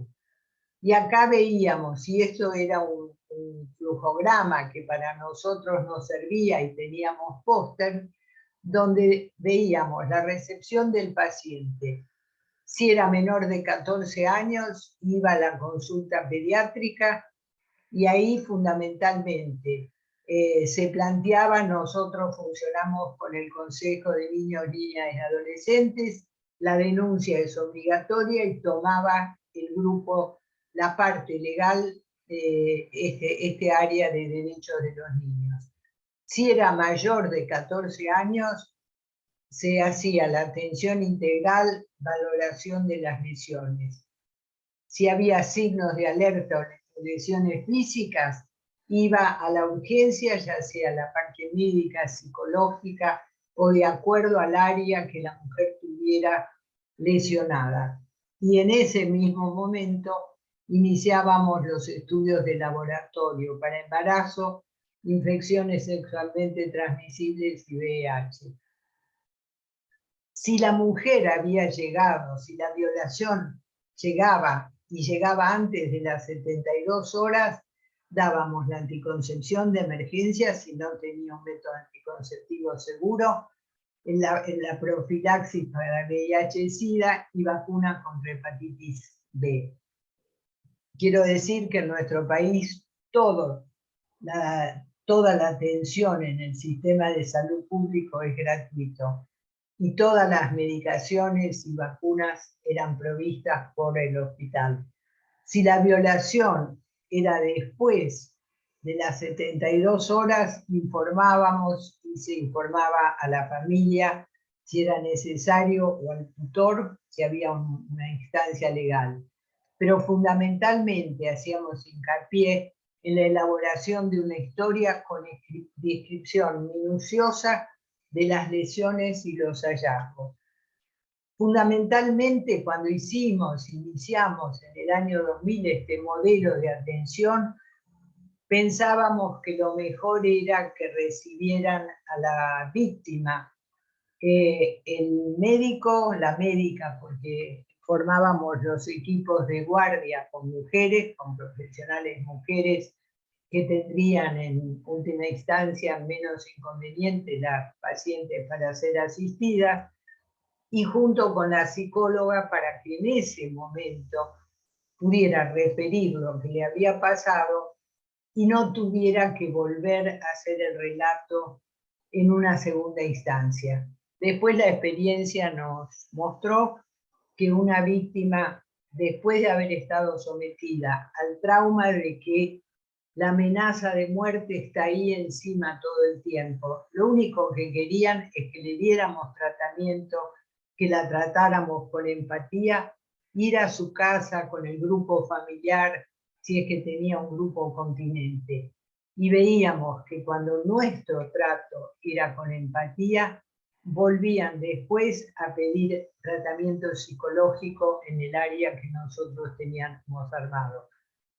Posteriormente, se hacía la entrevista social, nosotros teníamos la suerte de tener guardia con trabajadoras sociales, teníamos desde ya psicólogas y psiquiatras de guardia, y una abogada especializada en el tema de violencia, que si la mujer, en el caso de adultas, quería hacer la consulta, se la derivaba en forma muy privada a encontrarse con la abogada, y en ningún momento la abogada presionaba para que la mujer hiciera la denuncia sobre lo que había pasado. ¿Por dónde entraban? Entraban por la Guardia General o llegaban a la maternidad. Nosotros teníamos en la maternidad el grupo formado, muchas veces oftalmología porque venían con una lesión, o traumatología y ginecología, que eran de los lugares más importantes. Pero el equipo conformado completo lo teníamos en la maternidad. ¿Qué teníamos claro? Que el lugar de atención debía ser un lugar diferente de los consultorios de atención, porque si bien podían llegar en horario de noche, también podían llegar en horario diurno donde había las otras atenciones, con lo cual teníamos un consultorio diferenciado, con muy buena luz y con muy confortable, y que la entrevista tenía que ser respetuoso, el llenado de la historia clínica y el libro de guardia muy exhaustivo, el examen físico era realizado por nuestras profesionales mujeres, se hacían, si era necesario, las interconsultas, se le daba medicación, laboratorio y después la derivación.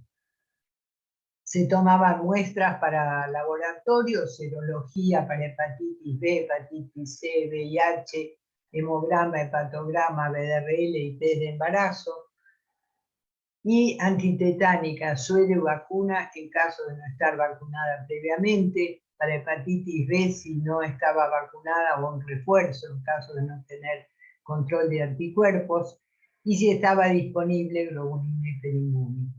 Nosotros, y esto como estoy hablando para diferentes países, es lo que a nosotros fuimos y lo validamos con el comité de la Sociedad Argentina de Infectología, la Sociedad de Estudio para VIH, y esto ha sido cambiando, y esto es lo que en este momento se está usando para profilaxis antibiótica, para prevención de gonorrea, clamidia o tricomoniasis. Nosotros tenemos disponibilidad de todos los medicamentos y no hay ningún inconveniente en entregar esto. Con respecto a la anticoncepción de emergencia, usamos levonorgestrel en 2 dosis cada 12 horas o una monodosis de 1.5, con una seguridad de más del 90% si es aplicada antes de las 72 horas. Con respecto a la profilaxis para el VIH, es un esquema básico. En este momento se está usando el tenofovir, la midobudina en esta dosis, y otras alternativas, y se da tratamiento por 30 días.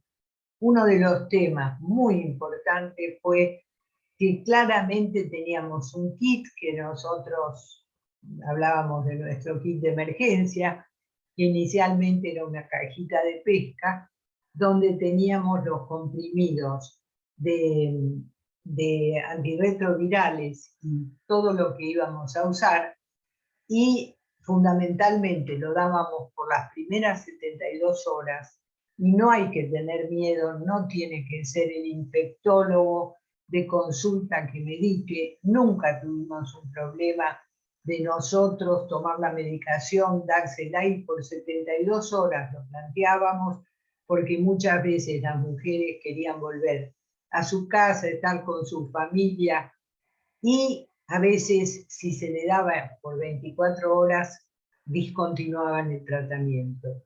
Después de hacer el tratamiento con la profilaxis, que son 30 días, pasaba sí ahí a infectología, donde hacían el control a los 3 meses y a los 6 meses para los estudios de análisis complementarios.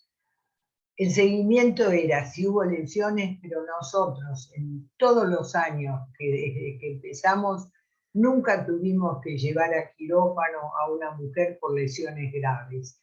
Probablemente hay un programa donde todo el tiempo se habla en medios y se difunde diciendo si usted tiene el problema o el riesgo o tiene una probable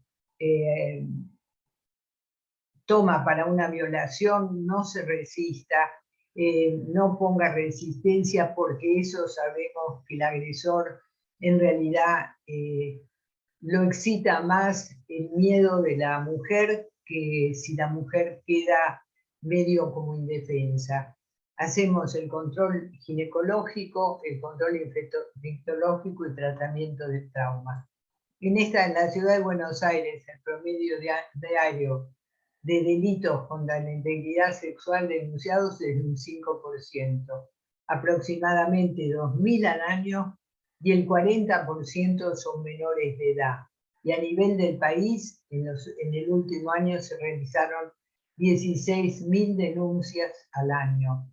Solamente, y hay un problema muy serio, se calcula que el 15% de los delitos solo son denunciados, un 85% de cifra negra que no hemos podido acceder. En nuestra población, el rango de edad eran menores, la menor tenía 13 años y la mayor 76, la mayor frecuencia es entre 20 y 25.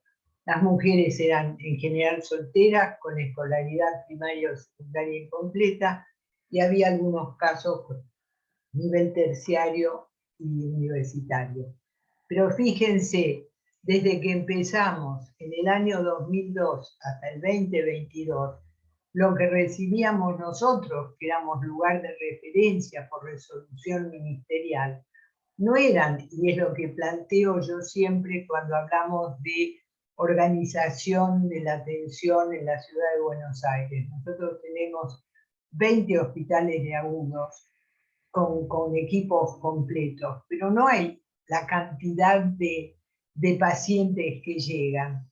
Y es fundamental tener a lo mejor 2 o 3 hospitales con grupos de referencia que estén muy bien formados y que tengan el equipo completo, y 2 hospitales de niños para la atención y que tengan la comunicación suficiente si es necesario para llevarlo de un lugar a otro. El tiempo, en gran porcentaje, las mujeres consultaban dentro de las primeras 24 horas, y otro caso, pero no muchos, entre 2 o 3 días posteriores. Casi en el 70% de las pacientes pudimos indicar anticoncepción de emergencia. Del total de casos, cerca del 40% eran agresores conocidos y muchos eran familiares directos, vecinos, otros, amigos o exparejas. 10 eran padres biológicos y había antecedentes en los violadores de haber sufrido violencia sexual. Y del total de casos, 50 tenían antecedentes. Y las consecuencias a largo plazo eran secuelas de ITS y VIH, embarazo no deseado, aborto provocado, hijo no deseado, los problemas de salud mental muchísimos, y es una cosa que hacemos hincapié. por favor, soporten la parte psicológica de estas víctimas, ya que después el hecho de no poder hablar, el hecho de tenerlo como algo terrible que le pasó en la vida y no poder hacer una consulta psicológica y el soporte, generalmente a veces se refleja con somatizaciones clínicas muy importantes. Y esto quiero contarlo porque es nuestro orgullo. En el año 2011, en este momento la que preside es la presidenta de la Corte Suprema, la doctora Carmen Argibay. Realizamos el protocolo médico legal para todos los hospitales. ¿Qué quiero decir? Que era un librito donde estaban todos los antecedentes, el relato, todo lo que necesitábamos para la justicia. Tenía el dibujo de las partes del cuerpo, pero lo más importante que tenía incluido era un glosario para que el profesional médico que atendía a la víctima y el legista que venía traía el mismo librito, escribían lo mismo, porque en el momento que estaban haciendo el examen se esperaba al legista, que generalmente en 20 minutos o media hora estaba en el hospital, y los dos escribían lo mismo en la detección de las lesiones. ¿Por qué? Porque muchas veces cuando el caso llegaba al juzgado, el juez dudaba de la idoneidad de los legistas de la Policía Federal y pedía un nuevo examen con los médicos del cuerpo médico forense, que a veces se hacían un mes o más después del hecho y no concordaban, y esto implicaba que muchas veces no pudieran seguir la instancia legal. Esto se firmó. Nuestro ministro de Salud de la Ciudad de Buenos Aires, con la doctora Carmen Argibay, firma el protocolo y pone al hospital nuestro como centro de capacitación para los otros hospitales en la temática de asistencia a víctimas de violación. Este protocolo se extendió y fue ejemplo para otras provincias, y en este momento se está usando y se inicia de nuevo la capacitación ahora, después de las pandemias, de las nuevas camadas de profesionales que llegaron. Nada más, gracias. Muchas gracias, doctora Diana Galimberti, por compartir con todos y con todas esta experiencia tan excelentes sobre la atención médica de la violencia sexual en la ciudad de Buenos Aires. También, pues, este es un ejemplo que tendremos que seguir con todos los pasos que han seguido, y que hay un equipo dedicado exclusivamente para la atención de estos casos, nos parece realmente fabuloso. Bien, nuevamente muchas gracias, doctora Diana. Vamos a entrar a una ronda de preguntas que han llegado. Algunas preguntas llegaron a través del chat que de alguna manera ya han sido contestadas. Sin embargo, quisiera yo pedirle, en primer lugar, hay una pregunta sobre los derechos, ¿no? Hay una pregunta que es, ¿el aborto es un derecho? Eso es algo que preguntaron muchas personas. ¿Ese es realmente un derecho, que la mujer tenga el derecho a abortar? Esa es una. Y el dilema entre la vida de la gestante y del embrión o el feto. Laura, por favor, si nos puedes aclarar un poco esas dos preguntas. Gracias, Enrique. Pues quiero empezar por decirte que sí, el aborto es un derecho y el Sistema Internacional de Derechos Humanos lo ha reiterado en varias ocasiones y ha hecho llamados a los países firmantes de los tratados para que se garantice el acceso al menos en las causales.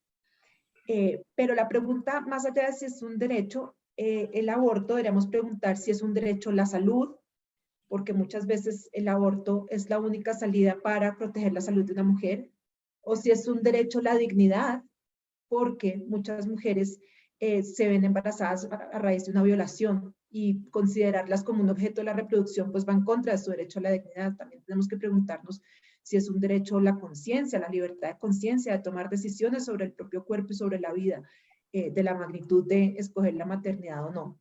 Entonces, más allá de preguntarnos si existe el derecho al aborto, debemos preguntarnos cuáles son los derechos que están detrás del ejercicio o de la prestación de servicios de aborto. Y digamos que cuando ya venimos a la discusión entonces de la ponderación de derechos, porque estamos contraponiendo los derechos de una persona, de una mujer nacida o de una niña nacida versus los del nasciturus, que puede ser el embrión o el feto, pues también tenemos respuestas muy importantes al respecto. Yo siempre he dicho que cada persona individualmente puede asignarle la protección de derechos que desee a la vida prenatal que lleva dentro de sí. Yo siempre doy el ejemplo que mis bebés eran mis bebés y personas desde el primer día en que me enteré que estaba embarazada. Y ese fue el valor y la protección que yo les asigné y que asigna cada mujer que decide continuar un embarazo. Sin embargo, la discusión y la toma de decisión tiene que ser individual. Y me gusta mucho cómo lo resolvió la Corte hace muchos años, la Corte Constitucional en Colombia, y es que el nasciturus, el embrión y el feto, por supuesto que son merecedores de una protección de su vida prenatal. Y esa protección se tiene que dar por medios efectivos, es decir, por control prenatal efectivo, por prevención de la violencia, por apoyo a las mujeres que están en una situación de crisis de embarazo no deseado, por mejoría de los mecanismos de la adopción. Sin embargo, penalizar el aborto, negar el aborto, empujar a las mujeres hacia el aborto inseguro, nunca ha protegido esa vida prenatal. Entonces, la mejor manera que tenemos de proteger la vida prenatal es mejorando las condiciones de las mujeres, es atendiendo a la libertad de conciencia que ellas tienen para hacer las mejores elecciones sobre su vida. Y de ahí concluyo esto con que la Corte Constitucional dice, resuelve esta ponderación diciendo, sí, el nasciturus tiene un derecho a una protección de su vida y de hecho es un bien jurídico que el Estado tiene que proteger.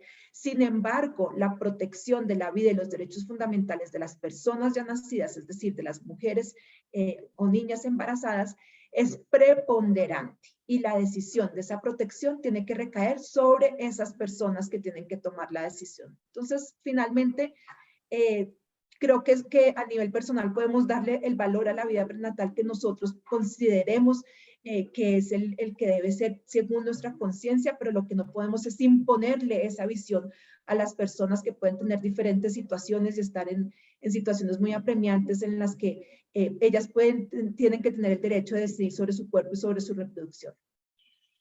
Muchas gracias, Laura. Sí, efectivamente, o sea, la idea es, al final de cuentas, como algunas preguntas sugieren por ahí, es la prevención. Pues nadie quiere que ninguna mujer aborte, ninguna mujer quiere abortar en realidad. Es una decisión que tiene que tomar como última posibilidad.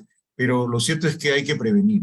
Hay que siempre hacer prevención y parte de esa prevención justamente tiene que ver con la educación, que es mucho lo que ha hablado Jairo.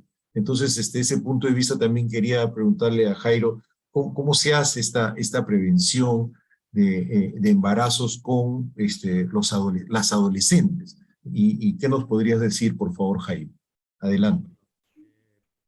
Lo primero que quiero es apoyar a la doctora Laura en su exposición, pues.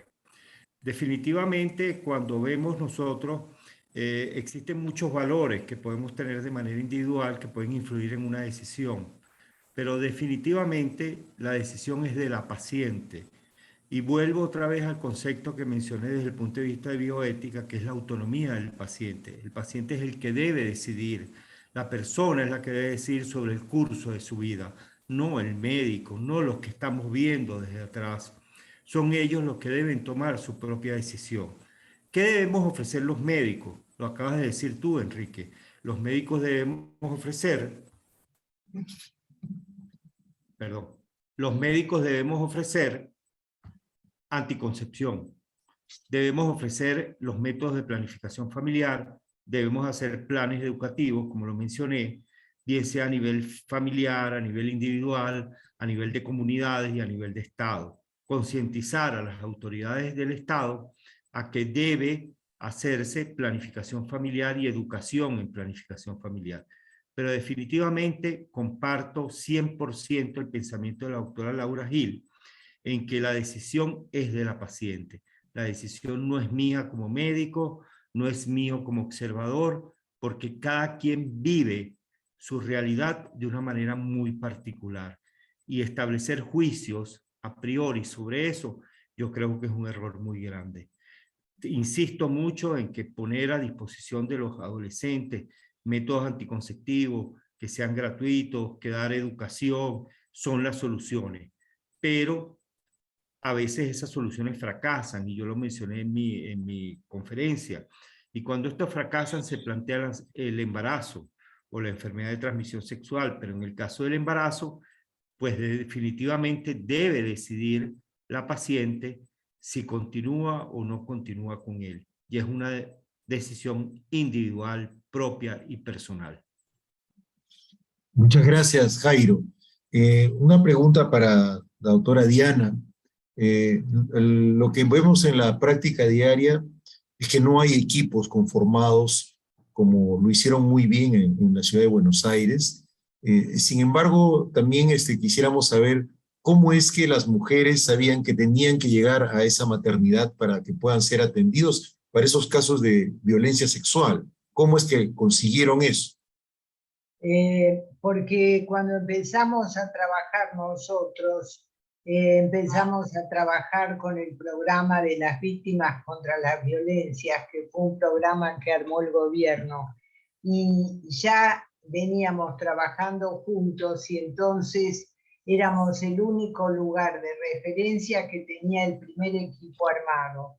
Por resolución oficial quedó que el equipo que iba a las comisarías o a los juzgados cuando las mujeres iban a hacer las denuncias, se comunicaba al equipo de las víctimas que iba con un móvil que llevaba una trabajadora social y una psicóloga, e inmediatamente los traían al hospital.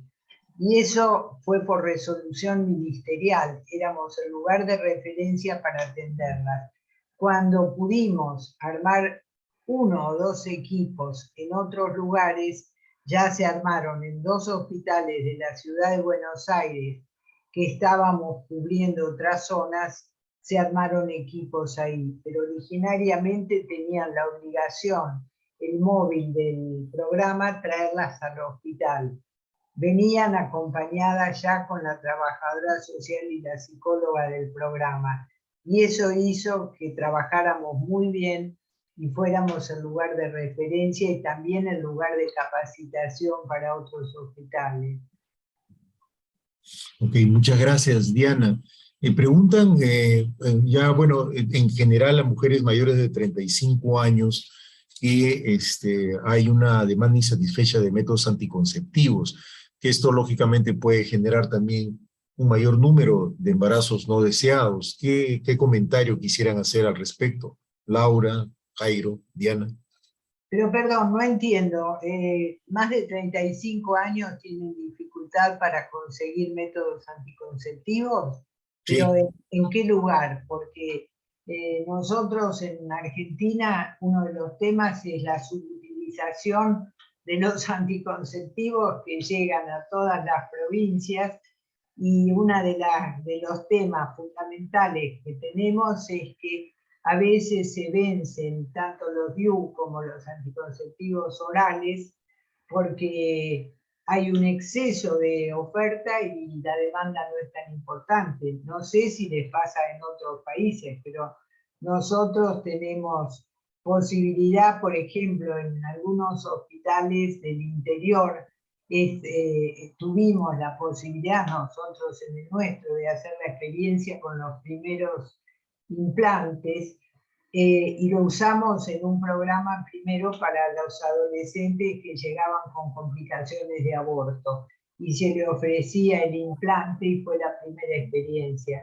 Y el tema es que justamente hay muchos anticonceptivos y la gente, sobre todo Jairo, que toma el tema de adolescentes, en lugares muy chiquititos de la provincia, las adolescentes y a veces las parejitas tienen vergüenza o no quieren ir al centro de salud, que es el único referente, porque es una comunidad muy chica y es un problema, no en las grandes ciudades, pero tendría que ser mucho más fácil y accesible para ciertos grupos, ¿no? Ok, gracias, Diana. Jairo y después Laura. Enrique, déjame hacer un pequeño comentario. Sí, adelante, Jairo. Ok, disculpa, Laura. Una mujer de 35 años ya es una mujer madura la cual ha sido formada ya, debe haber tenido una vida sexual ya madura, concluida, de manera que ella debe estar consciente de las necesidades de una anticoncepción que sea de largo plazo, que la proteja durante su próxima edad. Los criterios de elegibilidad de la Organización Mundial de la Salud son bastante claros. Ella tiene, si es una mujer sana, sin ninguna complicación, tiene muchas alternativas. Y estas alternativas generalmente no van en prejuicio de su salud. De manera que yo creo que es simplemente una situación de oferta. Una mujer de 35 años que curse con un embarazo no deseado, yo la llamaría irresponsable, sinceramente, porque teniendo todas las opciones alternativas que existen y siendo una mujer que posiblemente ya hubiese o tiene hijos o bien está en un periodo de su etapa de su vida donde va a pasar una transición a la perimenopausia y a la posmenopausia, pues debería estar bastante clara en cuáles son los métodos con los cuales debe cuidarse, debe protegerse, de manera que, y la oferta es lo que dice Diana, nos cansamos de ofrecer anticonceptivos a la población en general, y la gran batalla que tenemos los médicos que trabajamos en anticoncepción es convencer a los pacientes de esos paradigmas falsos, que van a aumentar de peso, que van a hincharse, que van a envejecer, que son dañinos, que tienen que detoxificarse. O sea, hay que romper con todos esos paradigmas. Eso es quizás lo más importante. Porque yo les voy a decir una cosa, una paciente que olvida una pastilla de baja dosis puede quedar embarazada al día siguiente. O sea, ¿cómo va a necesitar 2 meses para desnotificarse o para poder expulsar todas esas hormonas que tiene dentro de su cuerpo? Lo primero que hay que hacer es educación comunitaria, y yo le insistí, o sea, la educación y enseñar a la gente, no hacer entonces y ofrecerle alternativas anticonceptivas de acuerdo a sus necesidades individuales. Okay, gracias, Jairo. Laura. Bueno, yo quiero complementar porque probablemente el doctor Wilfredo, quiero interpretarlo de que está hablando, y yo creo que se está refiriendo a las múltiples situaciones que enfrentan las mujeres con la planificación familiar. Entonces, por ejemplo, él se refiere a mujeres de más de 35 años que no tienen un buen acceso, que tienen demanda insatisfecha, a pesar de que existe la disponibilidad de métodos, pero ustedes no saben la cantidad de veces que me ha pasado a mí, de mujeres que les dicen que porque tienen hipotiroidismo no pueden usar hormonas, que porque tienen, no sé, se les inventan todas las contraindicaciones, y por eso quiero resaltar lo que dice el doctor Fuenmayor, y es que tenemos que tener presentes los criterios de elegibilidad de la OMS. No se imaginan la cantidad de veces que hay mujeres que están en programas de enfermedades crónicas o en cáncer, en pacientes oncológicas, que nadie se les ha ocurrido preguntarles qué están utilizando de método anticonceptivo, y resulta que estaban utilizando el condón porque pensaban que eso era igual de efectivo que ponerse un dispositivo o que ponerse un implante. O pensaban que por su enfermedad no podían utilizar ningún método anticonceptivo y nadie les había preguntado. Entonces yo traigo todo esto a colación porque muchas veces tendemos a juzgar rápidamente y a pensar que la mujer que aborta es una mujer irresponsable, que no quiso utilizar el método anticonceptivo. Como les dije hoy, escuché que porque les daba pereza utilizar el método anticonceptivo.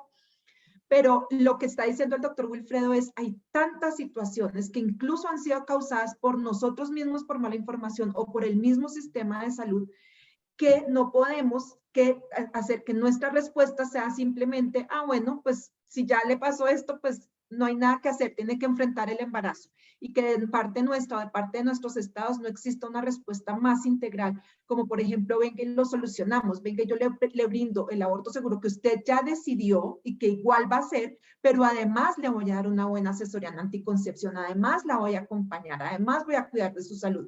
La respuesta para una mujer que le ha fallado el método anticonceptivo o que está frente a un embarazo de alto riesgo no puede ser, no me importan sus riesgos o vaya al aborto inseguro. De verdad, yo no creo que nadie aquí quisiera darle esa respuesta a una mujer. Ok, muchas gracias, Laura. Bien, creo que Jairo había levantado la mano, o en todo caso ya el tiempo nos está ganando y yo quisiera unas palabras finales de cada uno de nuestros ponentes. Podemos empezar con Laura, por favor. Bueno, pues solo agradecimiento a la doctora Cárcamo y a Flasoc por este espacio, pero sobre todo a la audiencia porque las preguntas han sido pues muy interesantes y nos dan pie para aclarar tantas cosas que escuchamos y que tenemos en nuestro subconsciente en el momento que tratamos nuestras pacientes y que de pronto no hemos hecho la reflexión de pensar realmente en esas pacientes, realmente en lo que están viviendo. Entonces, agradecer este espacio porque sé que va a redundar en beneficios básicamente para las mujeres y las niñas en Latinoamérica. Gracias, Laura. Diana.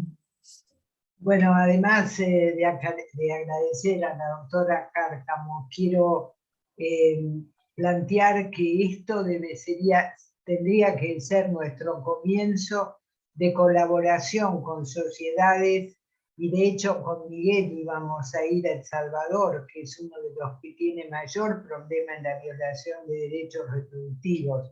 Ojalá esto sea una muestra y de otras sociedades quieran trabajar con nosotros, quizás facilite el hecho de un foro que venga a presentar ciertos temas para situaciones internas de países donde lo están pasando mal. Y la verdad que es una maravilla haber participado acá con la gente de Honduras. Muchas gracias por recibirnos. Gracias, Diana. Jairo, por favor.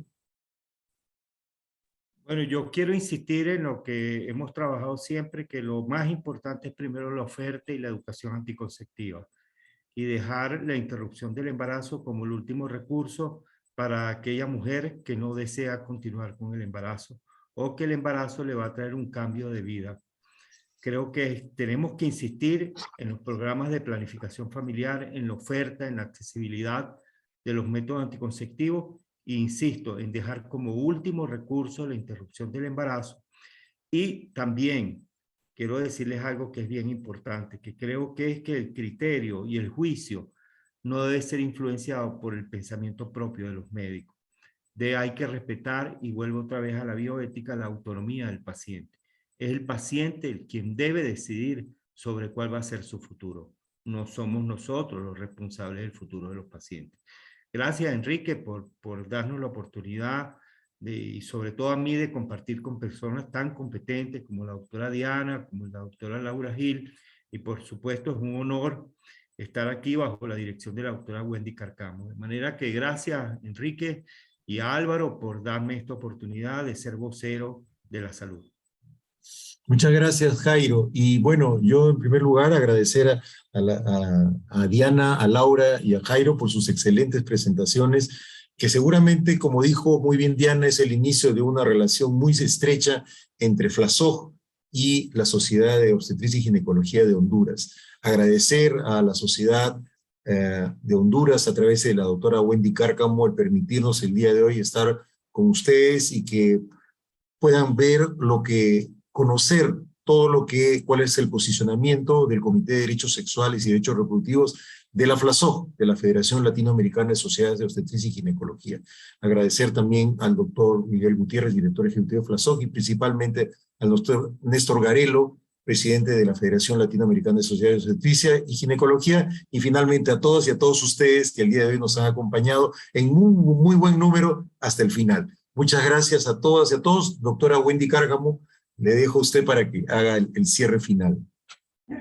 Muchísimas gracias, Enrique. La verdad que muy contenta, y en nombre de Honduras para Latinoamérica queremos agradecer esta gran oportunidad de poder compartir un tema que yo creo que hacía falta tocarlo en países como los nuestros, en donde obviamente nos falta avanzar y progresar en esta temática tan interesante para los derechos y la salud de nuestras mujeres.